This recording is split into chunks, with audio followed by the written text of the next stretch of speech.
Bill Weld, a Republican, coming to speak to you. There you go. Thank you very much.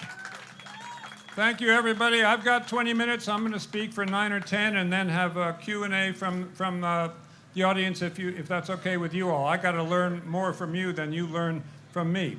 So as Rachel said, I'm Bill Weld. I was a two-term governor of Massachusetts back in the 90s. I was elected with 50.01% of the vote as an underdog and ran for re-election, was re-elected with 71% of the vote. So we had a good run there. I almost ran for president in 1996. I've thought about it before. I've been a longtime student of the conduct of the office of the presidency. Knew Mr. Reagan, both Bushes. I was deeply involved in both of Mitt Romney's campaigns in 2008 and 2012. So I'm not a stranger to the general precincts here. I have a lot of domestic experience, a lot of international experience, which I'll tell you about. But I'm not running because I think I'm the only person who can make a difference. I'm running because I'm troubled by the situation in our country, and I think we're at something of an inflection point. And I think the most urgent duty facing the next president is to seek to unify the country as opposed to dividing it.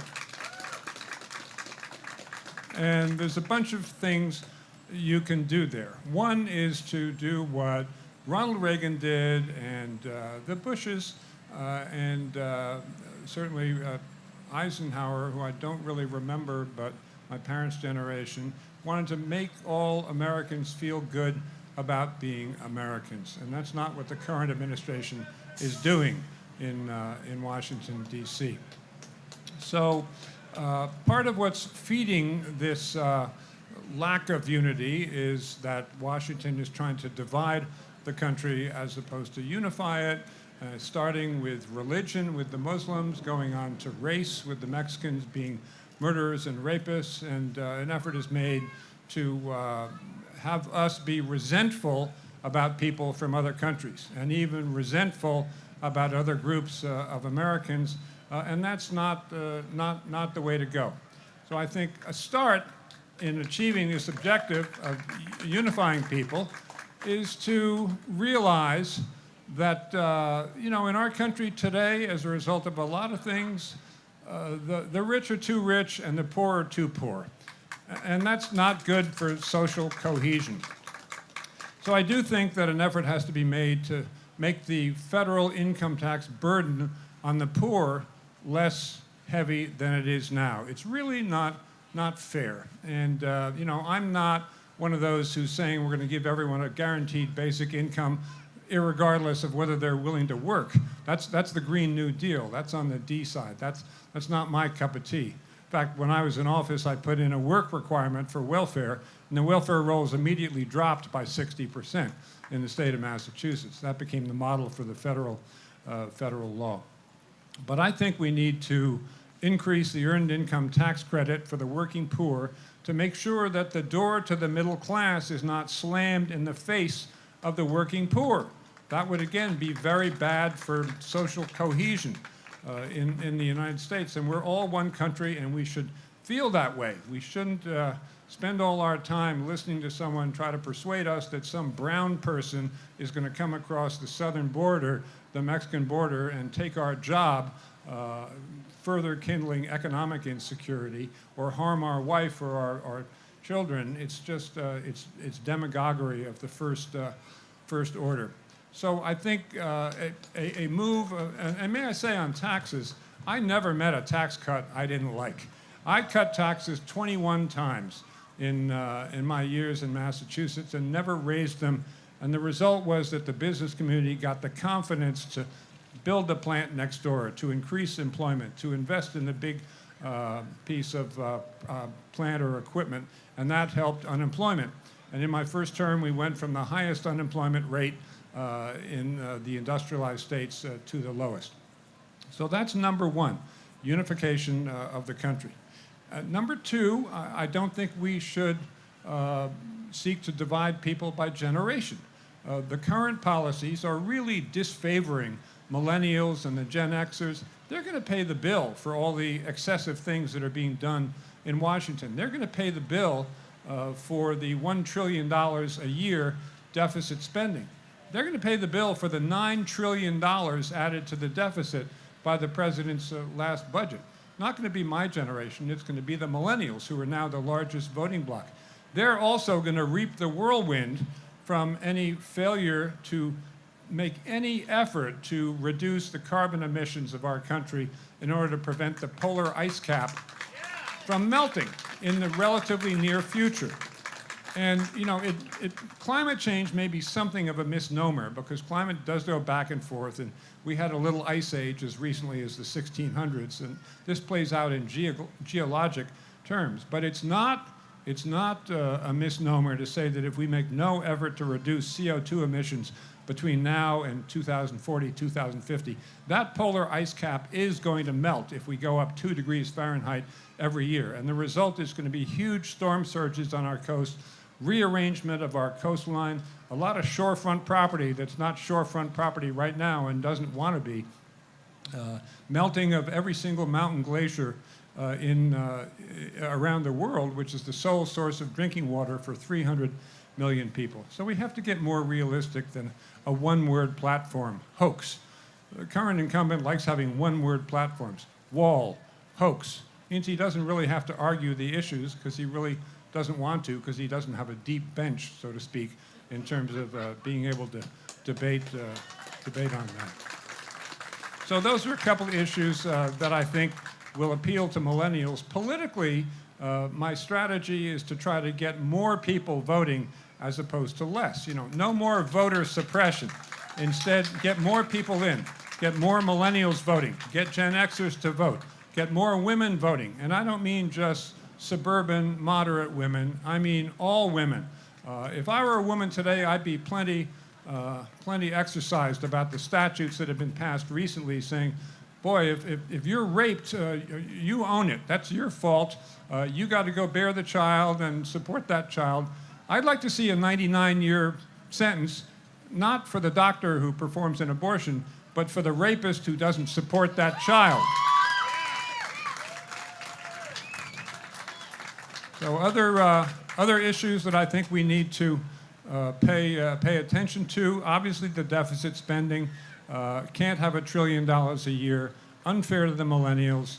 I was ranked the most fiscally conservative governor in the United States when I was in office. In fact, I kind of think it may be Mr. Trump who's the rhino, the Republican in name only, because he's not a fiscal conservative. He doesn't believe in conserving the environment. He doesn't believe in free trade. He doesn't believe in all the things that the real Republican Party used to stand for. So I'm unapologetic about challenging him here, because I don't think he's a real Republican. So I'm gonna fight hard in all 6 New England states, then go to some friendly states out west like California, Oregon, Washington, back to the mid-Atlantic states. When I almost ran before, I concentrated on Pennsylvania, New Jersey, New York, of which I'm a native, and there's plenty of electoral votes to be gotten. The last bridge to be crossed will be the Rust Belt states, where Mr. Trump won the election last time by winning 3 states that you're familiar with very narrowly. But now we know a lot more about Mr. Trump than we did the day after the election last time.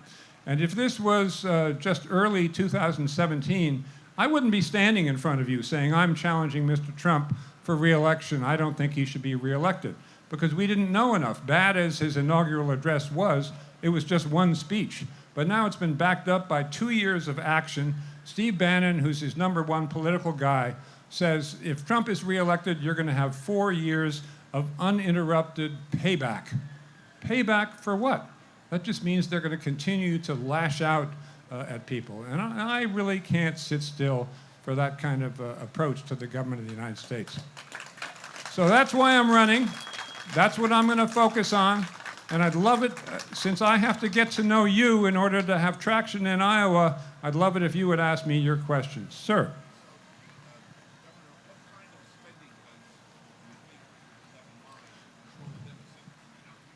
So the question is, what kind of spending cuts do I have in mind to control the deficit in the out years? And the answer is nothing can be sacrosanct.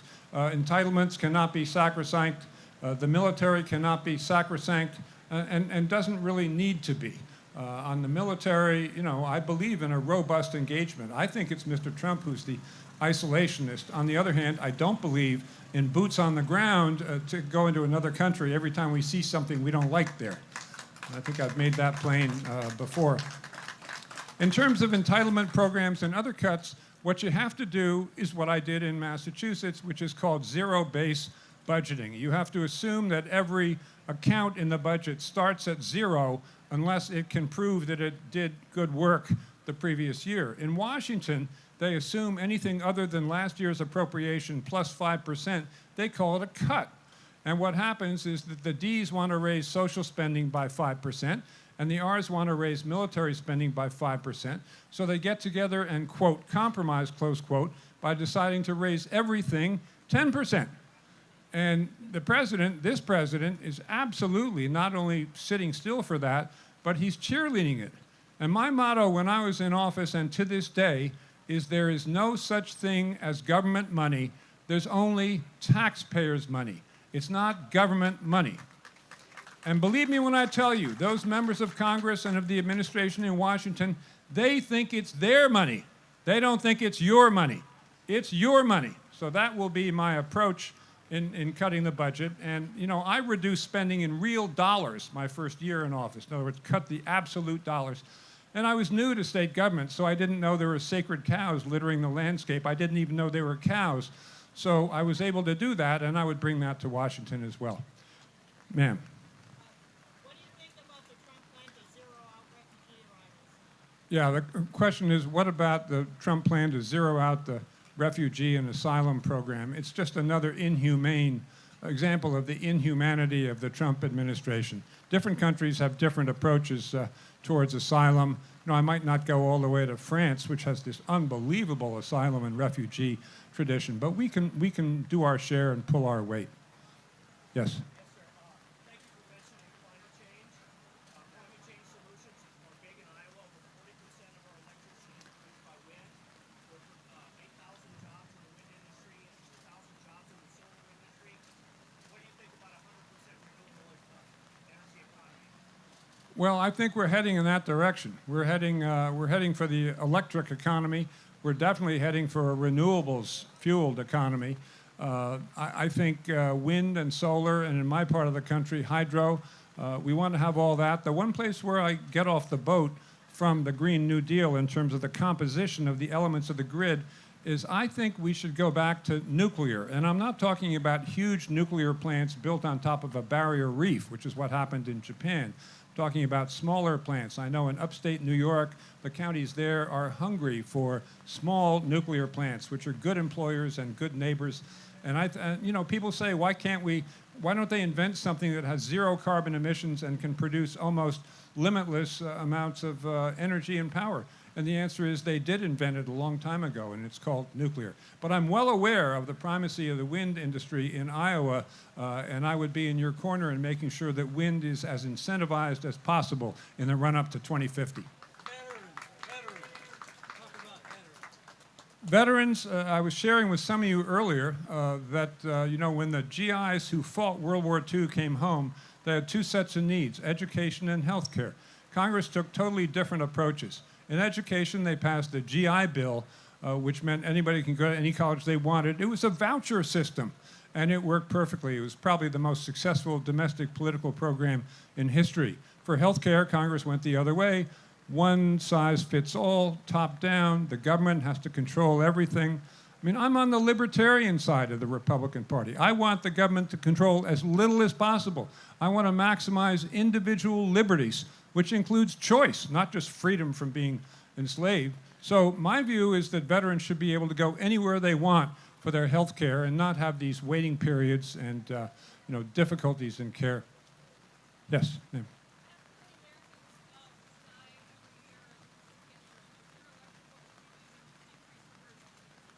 Couldn't quite hear.